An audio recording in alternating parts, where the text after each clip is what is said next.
नमस्कार दोस्तों, मैं हूं वंदना भारती और आप देख रहे हैं कमोडिटी इनसाइट्स। आज है 17 अगस्त, ये है मिड डे एडिशन। और थोड़ा सा ध्यान रखेंगे हम कि जो परफॉर्मेंस रिपोर्ट है मंथली, वो भी यहाँ पे एक बार रिव्यू करते हुए नजर आएंगे, क्योंकि गोल्ड सिल्वर हो या बाकी कमोडिटीज हो, हम लोगों ने बहुत अच्छा रिटर्न आता हुआ देखा है। तो एक बार आप इस तरीके से वेरीफाई कर सकते हैं अपने अपने पोर्टफोलियो को भी, क्या ट्रिगर्स हैं जो इसको आगे की तरफ बढ़ा के रखेगा और कौन कौन से ट्रिगर्स ऐसे हैं जिसे हमें ध्यान में रख के ट्रेड करना है, क्योंकि अब जापान का डेटा आ चुका है, इस बार रिटेल सेल्स की भी डेटा है और फिर यहाँ पे हम एफओएमसी की मिनट्स भी आनी है। तो उन ट्रिगर्स के बारे में भी बात करते हुए नजर आएंगे, ईटीएफ पे ध्यान रखेंगे और कुछ यहाँ पे एग्रिक प्रोडक्ट्स की भी बात करेंगे और एनर्जी में आपको क्यों सतर्क रहना है, इन सब चीजों पे आज चर्चा करते हुए हम नजर आएंगे। सबसे पहले मैं यहाँ पे शेयर करना चाहूंगी आपसे, रिपोर्ट से शेयर करना चाहूंगी। और जिन लोगों को यहाँ आप गोल्ड में एक बाइंग करनी है, उनके लिए ये सामने में है। 24 कैरेट्स का अपडेट हो चुका है, 17 अगस्त का ये अपडेट हो चुका है, 12:19 का समय हो रहा है। और 1,54,000 अगेन बढ़ता हुआ, लास्ट वीक ये 1,52,000 था जब मैंने आपसे दिखाया था। प्राइसेस जो है वो बिल्कुल हायर साइड आता हुआ जा रहा है, तो 1,40,000 से मैंने इसको बढ़ते हुए देखा है 1,54,000 24 कैरेट का। और यहाँ पे 22 कैरेट 1,41,000 मिलता हुआ नजर आ रहा है, जो कुछ दिन पहले यहाँ पे 1,36,000 था। सिल्वर 2,36,000 यहाँ पे नजर आ रही है, जबकि आपको एक बारी अपने बाजार में ये आ रहा है एमसीएक्स पे 1,55,193, यानी कि 1,55,000 से ऊपर जाता हुआ दिखाई दे रहा है।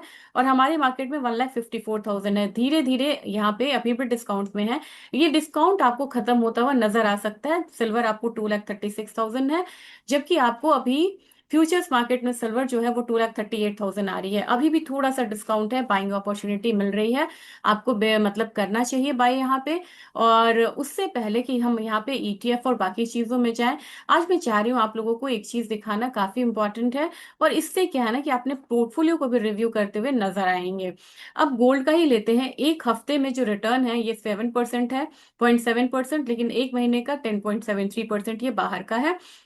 सिल्वर की बात करेंगे तो सिल्वर में आपको 17% का रिटर्न है। क्लियरली आपको सिल्वर ने गोल्ड को आउट परफॉर्म किया है और एक हफ्ते में 0.8% का रिटर्न है। कॉपर ने भी यहाँ पे कोई कमी नहीं छोड़ी है, 7.25% का यहाँ रिटर्न है। जबकि अगर देखें तो कॉपर में लगातार अपसाइड मूव आया है। देखिए ना, कॉपर आपको 48% का 1 ईयर का रिटर्न दे रहा है, जबकि आपको गोल्ड 31.74%, यानी कि गोल्ड को ये मतलब कि ओवरटेक करता हुआ नजर आ रहा है। क्रूड ऑयल में एक महीने में हम लोगों ने गिरावट आते देखी, एक हफ्ते में भी गिरावट है, लेकिन ठहरी है, यहाँ पे ठहरने की जरूरत है। और ये मुझे डराता है, क्योंकि क्रूड ऑयल की जो ये रैली अभी गई नहीं है, क्यों नहीं गई है ये भी इस पर डिस्कस करेंगे। क्रूड में अब आप देखिए कि प्राइसेस जो है लोअर साइड आ गया, एक महीने का लेके चलते 0.87%। नेशनल गैस ने 0.893% का यहाँ पे एक डाउन साइड दिया है। लेकिन वहीं पे अगर आप देखेंगे टीटीएफ, तो टीटीएफ ने बढ़ा है, यानी कि दोनों के बीच का प्रीमियम जो है लगभग 17% बढ़ा, ये 9% गिरा है और ये लगभग 9% यहाँ पे बढ़ा है। तो ओवरऑल मान के चलिए 18% का जो गैप है वो बढ़ता हुआ नजर आ रहा है। फिर यहाँ पे क्रूड ऑयल प्राइसेस गिरा है, लेकिन हीटिंग ऑयल जो है वो 5% से बढ़ा है। और यहाँ पे लंदन का अगर गैसोलीन ले ले, ये भी बढ़ा हुआ है। तो ये आपको क्या कहानी कह रहा है, मैं इतनी चीजें आपको क्यों दिखा रही हूँ, ये दिखा रही हूँ कि crude oil as a raw material भले ही गिर रहा हो, लेकिन जो फिनिश प्रोडक्ट्स हैं वो बिल्कुल हायर साइड ट्रेड हो रहे हैं। और डीजल का जो प्रीमियम है वो रिकॉर्ड हाई पे है। ये दिखा रहा है कि जो भी प्राइसेस यहाँ पे लोअर साइड है, अगर थोड़ा भी यहाँ पे फिर से प्रॉब्लम एस्केलेट होता है, तो दोबारा से हम अपसाइड आता हुआ देख सकते हो। और ये हमारे मतलब गोल्ड सिल्वर की रैली को भी यहाँ पे बाद में रोकता हुआ नजर आएगा। हालांकि ऐसा भी लग नहीं रहा है। क्यों नहीं लग रहा है? क्योंकि आपको गोल्ड में जो पोजीशंस बनी हुई हैं, बहुत हेवी पोजीशंस बनी हुई हैं। आज मैं देख रही थी गोल्ड का ऑप्शन चेन देख रही थी, तो मुझे समझ में आया दिसंबर कॉन्ट्रैक्ट में कि जैसे ही आप यहाँ पे आते हैं ना, तो आपको जो पुट साइड है, ये पुट साइड है, इसमें आपको बड़े रेयर वॉल्यूम दिख रहा है, मतलब वॉल्यूम आपको दिखेगा ही नहीं। एक आपको 4,300 पे है, 4,300 के बाद 4,200, वो तो आप समझते ही हैं। तो लोअर साइड जो है आपको वॉल्यूम जो है कम दिख रहा है, लेकिन जैसे ही आप कॉल साइड में आते हैं, तो ये प्रीमियम काफी हैवी बना हुआ है। 4,500 पे काफी ज्यादा वॉल्यूम हुआ ही है, फिर 4,510 पे आपको दिख रहा है, इसके बाद जाएंगे 4,600 पे है, 4,600 के बाद भी अब जाते हैं ऊपर तो 4,700 पे।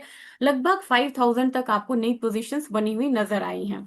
अब यहाँ पे पुट का जो प्रीमियम है वो यहाँ पे सस्ता मिल रहा है और कॉल का प्रीमियम आपको महंगा मिलता हुआ नजर आ रहा है। एक बुलिश इंडिकेशन आपको ये दिखा रहा है। जबकि अगर आप पुट का ओपन इंटरेस्ट देखेंगे ये कम है और कॉल का ओपन इंटरेस्ट अभी ज्यादा है, यानी कि बाइंग साइड में ज्यादा लोग खड़े हुए नजर आ रहे हैं। तो अभी फिलहाल लग रहा है कि हर करेक्शन पे थोड़ी जो बाइंग है वो नजर आएगी, लेकिन सिल्वर का चार्ट आपको थोड़ा सा डराता है और समझाता है, क्योंकि सिल्वर को समझना थोड़ा मुश्किल है। ध्यान से देखना होगा उसे, मैंने भी बड़े ध्यान से इसे देखा है, क्योंकि यहाँ पे सिल्वर पहुंची हुई है $66 के करीब। अगर आप जाते हैं पुट साइड में तो आपको यहाँ पे वॉल्यूम ज्यादा नहीं मिलेगा। जैसे आप यहाँ पे जाएंगे, 325 कहाँ पे है, $61। $60 पे एक सपोर्ट आपको नजर आ रहा है, लेकिन जैसे ही आप बाई साइड में आते हैं ना, हेवी वॉल्यूम नजर आ रहा है आपको। 462 का है, आपको $68 के करीब, $70 के करीब ही आपको पोजीशंस बनती हुई नजर आ रही है। और तो और मुझे लग रहा है कि $75 पे आपको सबसे ज्यादा वॉल्यूम और ओआई बनता हुआ नजर आ रहा है, यानी कि बात अब हम करेंगे $75 की। इससे भी ज्यादा आपको देखना है एक चीज, वहां तो आपको पुट का प्रीमियम बढ़ा था तो मैंने, कम था तो मैंने बोला बियर बुलिश इंडिकेशन है। यहाँ पुट का प्रीमियम आपको 3 टाइम्स ज्यादा है, 2.88 के करीब है। ये यहाँ पे शॉर्ट टर्म वोलाटिलिटी दिखा रहा है, यानी कि डाउन साइड को प्रोटेक्ट करने के लिए बड़े हायर लेवल्स पे यहाँ पे पुट को खरीदा गया है। तो ये मुझे लग रहा है कि मतलब कि यहाँ पे सेलर भी एग्जिस्ट हो सकते हैं। तो ये चीज एक बुलिश इंडिकेशन दे रहा है, और वोलाटिलिटी जो है वो हायर साइड रहेगी। और ये दिखा रहा है कि किसी भी डाउन साइड को प्रोटेक्ट करने के लिए जो प्रीमियम है ऑन हायर साइड है। जबकि पुट कॉल का ओपन इंटरेस्ट रेशियो देखेंगे तो 0.5 है, ये भी लगभग एक थोड़ा सा बुलिश इंडिकेशन दे रहा है। यानी कि सिल्वर में भी आपको एक अपसाइड मोमेंटम जारी रह सकता है। अब चलते हैं, सीधा सीधा हम बात करेंगे अपने मार्केट की, बात करेंगे। 155 1,55,299 के करीब गोल्ड है, और गोल्ड ने एक हाई लगाया है और हाई के बाद नीचे आया 1,56,000। आज मैंने मॉर्निंग में कहा था, लेकिन आज मान के चलेंगे कि भले यहाँ पे थोड़ा सा एक जो डाउनफॉल है वो देखने को मिला है, गैप अप का तो मैंने आपको कह दिया था, लेकिन अब मार्केट जो है इस लेवल को चेज करती हुई नजर आएगी। और ये लेवल आपको आज का जो हाई लगा है वो तो है ही है, लेकिन इस वीक में आपको रखना चाहिए 1,59,000 का एक लक्ष्य लेके रखना चाहिए। गोल्ड में लोअर साइड से आप खरीदिए, और जो आपका मतलब नेक्स्ट यहाँ पे वो बन रहा है वो 1,54,900 का एक सपोर्ट बनता हुआ नजर आ रहा है, जबकि 1,59,000 आपको एक ईयर का, इस वीक का सॉरी, एक टारगेट होना चाहिए। अब इंटरनेशनल मार्केट की बात कर लेते हैं, तो इंटरनेशनल मार्केट में सीधा सीधा आपको 4,600 का एक लेवल बन रहा है। पहला तो आपको यही रहेगा 4514 वाला, यानी कि 4,515 वाला, उसके बाद 4,600।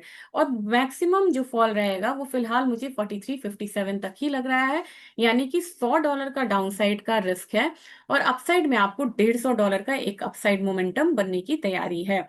सिल्वर के बारे में बात की जाए, $70 मुझे लग रहा है बहुत स्ट्रॉन्ग स्ट्रक्चर बन रहा है, $70 तक जाता हुआ दिखाई दे सकता है। बस ये हर्डल इसको पार करना है, ये $67.2 का है।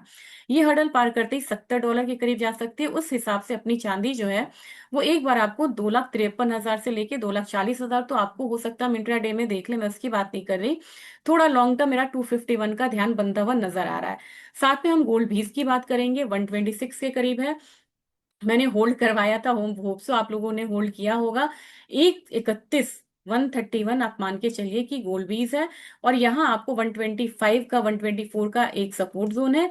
जबकि सिल्वर में ये तेजी आपको 238 तक बढ़ती हुई नजर आ सकती है, 230 के बाद 238। और मुझे लग रहा है कि सिल्वर में बीज में आपको खरीदारी का मौका और भी ज्यादा निकलता हुआ नजर आ रहा है। रही बात क्रूड की, तो क्रूड एक डाउनसाइड ले रहा है। मैंने आपको सिर्फ 75-70 का ही मतलब मैं लेवल दूंगी, क्योंकि मैंने कहा था कि डाउन साइड रिस्क थोड़ा सा यहाँ पे कम है। यहाँ पे इतनी मतलब हलचल क्यों नहीं है, क्योंकि अभी ईरान यूएस में कोई भी बहुत बड़ा एक बातचीत नहीं हो रही है। और दूसरी चीज है कि ये भी खबर है कि यूएस में अभी वेपन्स जो हैं वो कम हैं, तो उन्होंने 21 डेज का टाइम मांगा है, और ये रीस्टॉकिंग अगर करते हैं तो मेरे ख्याल से फिर ये स्टेटमेंट चेंज होता हुआ नजर आएगा, और शायद यहाँ पे ट्रम्प फिर से एक बार वॉर की बात करते हुए नजर आए। लेकिन ध्यान रखना है आपको नेचुरल गैस पे, क्योंकि नेचुरल गैस पे जहां पे मैंने ये लगाया हुआ था बस वहीं पे आता हुआ दिखाई दे रहा है। 248 आपको एक डाउनसाइड लेवल होगा नेचुरल गैस का, हमारे यहाँ ज्यादा फॉल है तो सेलिंग का ही दिन आपको रहना चाहिए। 248 के करीब देखते हैं मार्केट रुकती हुई है या नहीं। जबकि अगर आप एल्यूमिनियम के बारे में कहेंगे 36 साल के लोअर लेवल पे यहाँ पे एलएमई में इसकी इन्वेंट्री है, तो 359 360 मुझे लग रहा है कि जा सकता है। 402 रुपये मैंने बोला था। प्लीज आप लोग कमेंट में जरूर लिखा करें कि आपने यहाँ पे खरीदारी करी थी या नहीं करी थी। 405 तक मुझे जिंक लग रहा है। लेड में एक बढ़त आती है तो फिर यही लेवल आपको रहेगा 203 वाला। जबकि कॉपर में 1385 का एक गैप अप ओपनिंग हुई है। कॉपर में बहुत ज्यादा दिक्कत है स्टॉक्स का, तो 1412 यही मैंने कहा हुआ है, आज एक गैप अप ओपनिंग है, रहने दीजिए, आप इसको ज्यादा उसमें मत करिए। डेली में मैं आपको दिखाती हूँ, और एक ये गैप को मतलब फिल करने के लिए नीचे की तरफ आएगा। वहीं से हम लोग क्या करेंगे ना कि ये जो लेवल आएगा 1380 1385 वाला, वहां से आप लिवाली करिए, क्योंकि ये गैप फिल जरूर होना चाहिए।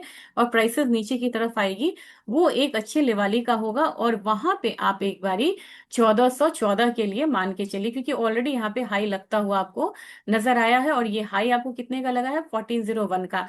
तो 1401 नहीं, हम 1415 का यहाँ पे एक लक्ष्य रखेंगे। लेकिन बाइंग जोन आपका होना चाहिए 1390 के करीब का। निकल में आज मैंने मॉर्निंग में ही कहा था कि एक अपसाइड मोमेंटम आएगा, और वो यहाँ पे आता हुआ मुझे दिखाई भी दे रहा है। तो मुझे लग रहा है कि रिवर्सल ज्यादा मान के नहीं चलिएगा, बस यही लेवल आपके रिवर्सल का होना चाहिए 1640 वाला। जबकि जीरा में आज एक डाउनसाइड रिस्क है। मुझे लग रहा है कि 20,600 के करीब आप बाइंग करिए। 21,000 तक मुझे जीरा आता हुआ लग रहा है। टर्मरिक में एक अपसाइड आपको मोमेंटम जारी यहाँ पे रहेगा, और 22,000 का लेवल आता हुआ दिखाई दे सकता है। इसमें आपको बाइंग जो है वो क्लियर दिख रही है। जबकि धनिया में भी बाइंग जो है वो क्लियर दिख रही है। धनिया में मुझे लग रहा है कि अभी थोड़ा सा 16,600 का लेवल जो है वो आता हुआ दिखाई दे सकता है। ग्वार सीड में एक बारी फिर से बढ़ा था, लेकिन बस यही रेंज पे आके रुक जाता है। ये इसका बहुत बड़ा 11-12 हजार एक मतलब हर्डल बन गया हुआ है। लेकिन क्रॉस करता है तो एक बारी हम 12,140 आता हुआ देख सकते हैं। ग्वाडसीड में मुझे लग रहा है कि आज ज्यादा तेजी रहेगी, लेकिन देखिए यही चीज हो रहा है, एक गैप फिल करने के लिए नीचे आ जाता है। लेकिन इस बार मोमेंटम जो है V6300 का भी देखने को मिल सकता है। जबकि कैस्टर में एक रेंज बाउंड मूव रहेगा। ये वीडियो को खत्म करने से पहले मैं चाहूंगी कि आप लोग एक बारी इकोनॉमिक रिलीजेस को जरूर देखें, और इकोनॉमिक रिलीजेस को देखने के बाद ही वाइंड अप करें, क्योंकि ये आपके ट्रिगर्स हैं जो कि आपको शाम के समय में एक राहत देते हुए नजर आएंगे, और ट्रिगर्स बताएंगे। जापान का जीडीपी कम आया है। उसके बाद अगर कल की बात करेंगे, कल आपको डेटा बहुत ज्यादा नहीं है। वेंसडे को आपको ध्यान में रखना होगा, इसके लिए इस हफ्ते का पूरा डेटा दिखा रही हूँ। वेंसडे आपको यहाँ पे एफओएमसी की मिनट्स है, सीपीआई डेटा है, क्रूड की इन्वेंट्रीज है, और काफी सारे इंपॉर्टेंट डेटा है। तो इन सब चीजों के लिए चैनल से जुड़े रहिएगा जरूर, और ज्यादा से ज्यादा शेयर करिए, सब्सक्राइब करिए। और ईटीएफ अगर आपकी बाइंग है तो जरूर यहाँ पे एक बारी शेयर करिएगा अपने लेवल्स को। Thank you.